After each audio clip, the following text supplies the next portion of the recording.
She stood at the window, her fingers barely brushing the curtain's edge, watching the world move on without her. She wasn't supposed to be seen. She had learned that long ago. But in that fleeting moment, as laughter echoed from the street outside, she dared to wonder. What if someone noticed? What if someone realized that behind this very window, a girl was trapped in a nightmare no one wanted to believe existed? In this neighborhood, the houses were close enough to hear the hum of dinner conversations, the soft melodies of bedtime lullabies, the distant bark of a restless dog. But in one house, behind a door that remained locked more often than not, another sound filled the air, one that no one ever spoke about. The sound of a girl being broken, not by strangers, not by some faceless evil lurking in the dark, but by the very people who were supposed to protect her. She had screamed once, long ago, loud enough that the walls should have shaken, that the neighbors should have come running. But no one had, and so she stopped. Because what was the point of screaming if no one wanted to hear? Day after day, night after night, she waited, for a sign, for a glance, for someone, anyone, to ask the question she couldn't bring herself to whisper. Do you see me? Do you know what's happening to me? And yet, the world outside kept moving. The mail was delivered, cars pulled in and out of driveways. Children rode their bikes past the very house where a girl sat in silence, hoping, praying that someone would finally look a little closer. But what happens when a secret is ignored for too long? When suffering becomes so routine that even the victim begins to believe escape is impossible?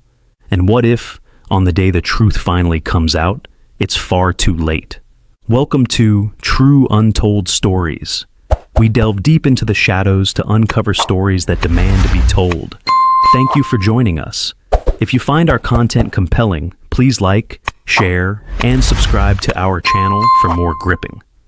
In the summer of 1965, Indianapolis, Indiana, was a city bustling with Midwestern charm and the hum of daily life. Amidst this backdrop, Lester and Betty Likens, itinerant carnival workers, faced the perennial challenge of providing stability for their children, Diana, Danny, Sylvia, and Jenny. Sylvia Marie Likens, born on January 3, 1949, was a vivacious 16-year-old, affectionately nicknamed Cookie. She was known for her warm smile and protective nature, especially towards her younger sister, Jenny, who had been afflicted by polio, resulting in a limp. Seeking a safe environment for their daughters during their work travels, the Likens parents arranged for Sylvia and Jenny to stay with Gertrude Baniszewski, a single mother of 7 children, offering $20 weekly for their care.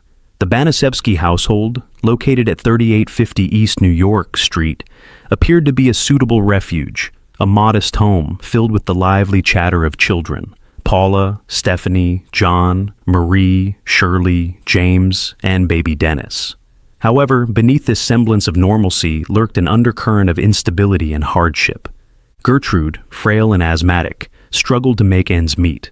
Her home was sparsely furnished, and the absence of her former husband had left an emotional and financial void. Nevertheless, the arrangement commenced on July 3, 1965, with the Likens sisters hopeful for a semblance of normalcy.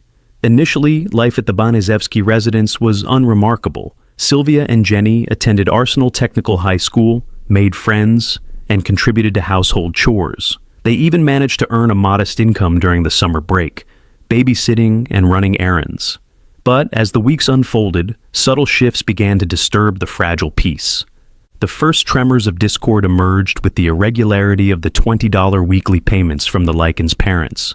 Financial delays, though minor, agitated Gertrude, who was already grappling with her own economic woes. Her frustration, initially veiled, soon manifested in verbal admonishments directed at Sylvia and Jenny. The atmosphere grew tense, with the sisters treading carefully to avoid Gertrude's madness.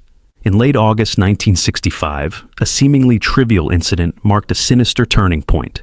Paula Baniszewski, Gertrude's eldest daughter, accused Sylvia and Jenny of consuming excessive food at a church supper. This allegation, unfounded and petty, ignited Gertrude's wrath. She summoned the sisters to the living room, her demeanor cold and unyielding. Without warning, she produced a 1/4-inch thick wooden paddle, its surface worn from prior use. With calculated precision, Gertrude administered approximately 15 strikes to each girl's back, her face void of emotion as the sound of wood-meeting flesh resonated through the room. The sisters bore the punishment in silence, their bond fortified by shared suffering. This incident was but a prelude to a series of escalating abuses. Gertrude's resentment towards Sylvia seemed to intensify, possibly fueled by jealousy of the girl's youth and potential, a stark contrast to her own beleaguered existence. The abuse graduated from sporadic beatings to calculated acts of humiliation and deprivation. Sylvia was accused of theft, a claim devoid of evidence, yet serving as a pretext for further punishment. On one occasion, she was forced to consume a hot dog overloaded with condiments, the excessive spices burning her mouth and throat. When her body rejected the food, she was compelled to ingest her own vomit, the act observed by the household with detached indifference. The psychological torment paralleled the physical abuse. Gertrude fixated on Sylvia's interactions with boys, twisting innocent anecdotes into moral transgressions. A casual mention of lying under the covers with a boyfriend during a beach outing was contorted into evidence of promiscuity. "You're certainly getting big in the stomach, Sylvia. It looks like you're going to have a baby," Gertrude sneered, her words dripping with malice. Before Sylvia could process the accusation, a swift kick to her genitals followed, the pain searing and immediate. Paula, herself 3 months pregnant, joined in the assault, knocking Sylvia off her chair, shouting, "You ain't fit to sit in a chair!" The irony of Paula's condition juxtaposed against her condemnation of Sylvia was a cruel twist in the narrative of abuse. As the days turned into weeks, the Baniszewski home transformed into a chamber of horrors. Neighborhood children, initially passive observers, were enticed into participation. Gertrude orchestrated sessions where Sylvia was the unwilling centerpiece, subjected to beatings, burning with cigarettes, and other forms of degradation. The line between victim and perpetrator blurred as the collective conscience of the community eroded. Sylvia's attempts to defend herself or seek help were met with further brutality, her spirit systematically dismantled by those entrusted with her care. The initial conflict, rooted in financial strain and petty grievances, had metastasized into a relentless campaign of terror against an innocent girl. The walls of 3850 East New York Street bore silent witness to the atrocities, the air thick with the unspoken complicity of a community that turned a blind eye. Sylvia's story, once one of youthful promise, had descended into a nightmare from which there seemed no escape. As the summer of 1965 waned, the atmosphere within the Baniszewski household grew increasingly sinister. The initial acts of cruelty towards Sylvia Likens had set a precedent, emboldening Gertrude and her accomplices to explore new depths of depravity. Each day introduced fresh torments, meticulously designed to break Sylvia's spirit and body.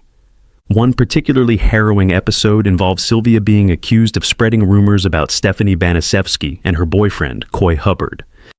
In retaliation, Hubbard physically attacked Sylvia, encouraged by Gertrude, who viewed the violence as justified retribution. This incident marked the beginning of neighborhood children being actively invited to participate in Sylvia's torment, turning abuse into a communal spectacle. The abuse escalated to unimaginable levels. Sylvia was subjected to scalding baths, where she was forcibly submerged and scrubbed with salt to cleanse her alleged sins.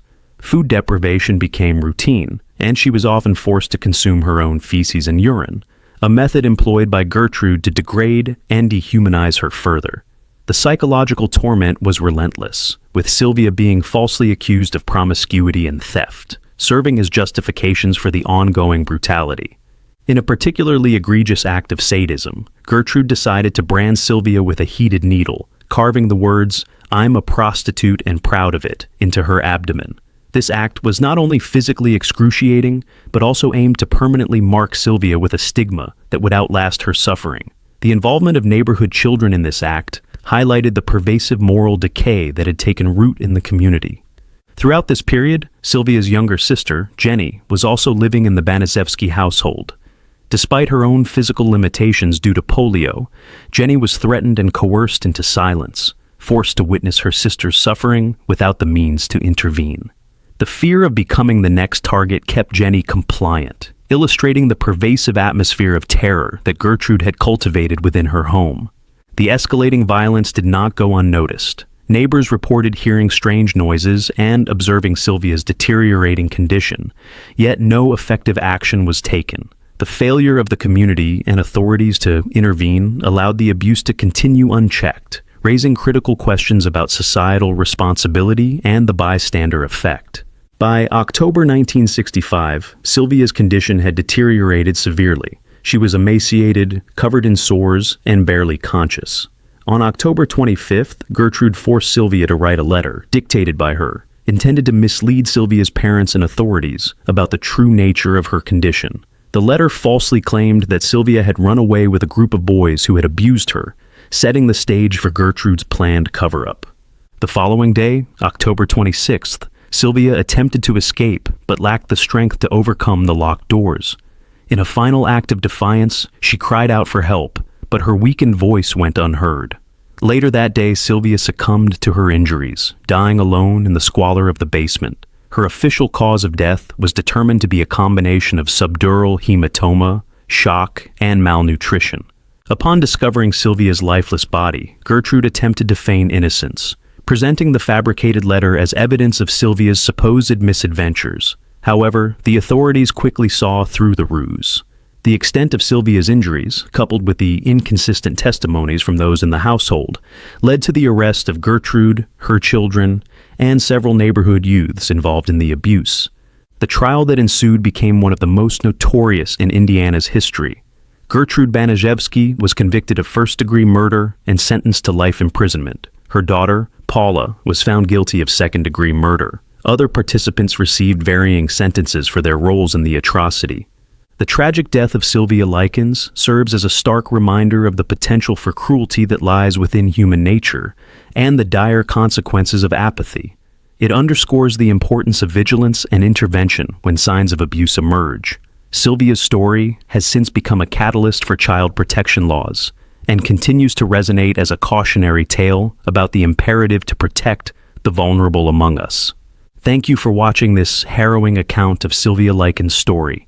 If this narrative moved you, please like, comment, and subscribe to our channel, True Untold Stories.